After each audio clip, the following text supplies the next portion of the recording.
Notre prochaine invitée, Lucie Bache, a fondé en 2016 l'application Too Good To Go. Vous la connaissez peut-être. Lucie Bache l'a fondée sur un constat qui est assez insupportable, qui est qu'un tiers de la production mondiale de nourriture est jetée. En France, ce ne sont pas moins de 10 millions de tonnes de nourriture qui sont jetées chaque année. Lucie Bache, bonjour. Bonjour. J'étais en train de présenter Too Good To Go. Vous décidez, face à ce constat, de mettre en relation finalement des commerçants qui ont des invendus avec des consommateurs d'autre part. Et vous le faites à travers cette application. À votre tour, pourquoi une application ? Alors, effectivement, moi, j'ai commencé ma carrière dans l'industrie alimentaire. C'est là que je me suis rendu compte de l'ampleur du gaspillage alimentaire. Et en fait, grâce au digital, on peut connecter les gens au bon moment et au bon endroit pour leur permettre d'agir ensemble et de répondre à des problèmes de société comme celui du gaspillage alimentaire. Donc, le digital, c'était vraiment la solution assez évidente pour créer un concept gagnant-gagnant où le commerçant ne jette plus ses produits en fin de journée et où chacun d'entre nous, on peut faire une action concrète pour réduire le gaspillage.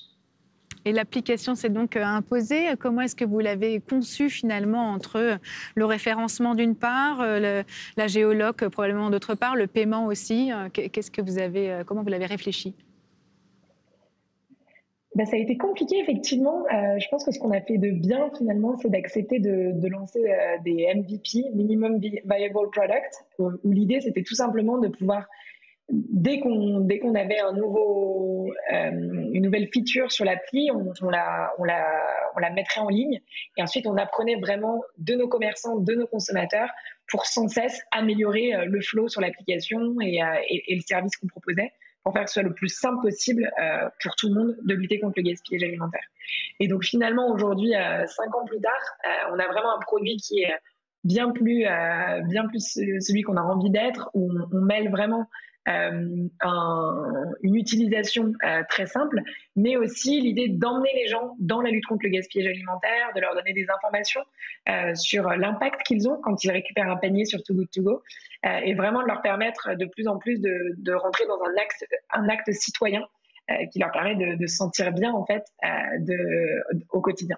Visiblement, vous avez trouvé votre public, puisque quelques années, en effet, 5 ans plus tard, vous êtes aujourd'hui présent dans 15 pays avec 29 millions de consommateurs, je crois, mais je crois que ça change aussi très, très vite. Qu'est-ce qui a été le principal accélérateur d'adoption à la fois de l'idée et puis de l'appli, finalement ? Alors effectivement, sur ces 29 millions de consommateurs, la quasi-totalité est venue de manière très organique. Nous, on a eu la chance d'être très présents dans les médias rapidement. Et pour moi, la clé du succès de Too Good To Go, c'est vraiment la simplicité. En fait, l'idée que tout le monde comprend le concept très rapidement, ça a permis aux médias d'en parler très facilement. Et puis, surtout, le bouche à oreille a eu un effet assez incroyable. Aujourd'hui, il y a quasiment 8 millions de consommateurs en France qui ont l'application. Et c'est vraiment l'idée que quand on me demande c'est quoi l'utilisateur type, en fait, c'est tout le monde. C'est à la fois les étudiants qui ont peut-être des petits budgets, mais aussi les familles qui vont vouloir s'engager et vraiment faire la différence sur la réduction du gaspillage alimentaire, et puis aussi des retraités, beaucoup qui ont eux aussi un smartphone et qui peuvent réduire le gaspillage alimentaire en récupérant ces bons repas. Typiquement, aujourd'hui, vous nous parlez depuis New York, vous venez de lancer l'application. Est-ce qu'au fur et à mesure du déploiement de l'appli dans différents pays, vous avez des certitudes qui ont pu être chamboulées ? Alors c'est intéressant, je pense surtout qu'on a eu des certitudes qui se sont confirmées, on va dire. Effectivement, chaque pays est différent, que ce soit en Europe ou aux États-Unis. Mais ce dont on se rend compte, c'est que quand on a un concept qui est simplissime, en fait, il va être très scalable par définition, puisque en fait, il y a des commerçants alimentaires dans chacun des pays, il y a des consommateurs qui ont à la fois envie de faire des actions concrètes contre le gaspillage alimentaire, mais aussi de pouvoir avoir une offre intéressante. Donc sur Too Good To Go, on paye un tiers de ce qu'on récupère finalement dans son panier, donc ça reste intéressant économiquement aussi. Et donc finalement, ce concept, on a réussi effectivement à le reproduire en Europe. Et puis aux États-Unis, quand on a décidé de se lancer ici aussi, on était prêts aux surprises. On se disait, est-ce qu'on va devoir ajouter la livraison ? Est-ce que le concept surprise, ça va fonctionner sur des consommateurs américains ? Et puis finalement, ça a été le lancement le plus rapide qu'on ait jamais eu. Aujourd'hui, on a déjà plus de 100 000 consommateurs aux États-Unis, plus de 500 commerçants qui utilisent l'application tous les jours. Et grâce à ça, on a déjà sauvé plus de 30 000 repas. Donc on est loin des 50 millions de repas sauvés qu'on a pu sauver en Europe déjà, mais on sent que ce marché est aussi très prêt pour un concept comme Too Good To Go et que le digital va nous permettre de scaler tout ça et de créer un mouvement mondial de lutte contre les gaspillages alimentaires. Alexandre Mars, à l'instant, parlait de Yuka, il parlait également de l'application C'est qui le patron. Est-ce que de votre côté, vous avez spoté d'autres applications que vous trouvez assez remarquables?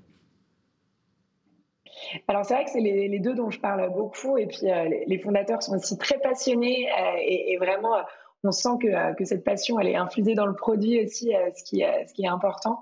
Je pense qu'il y a de plus en plus d'applications qui permettent de passer à l'action avec des actions concrètes au quotidien, tout en étant intéressantes et en nous permettant de comprendre aussi l'impact de manière plus globale.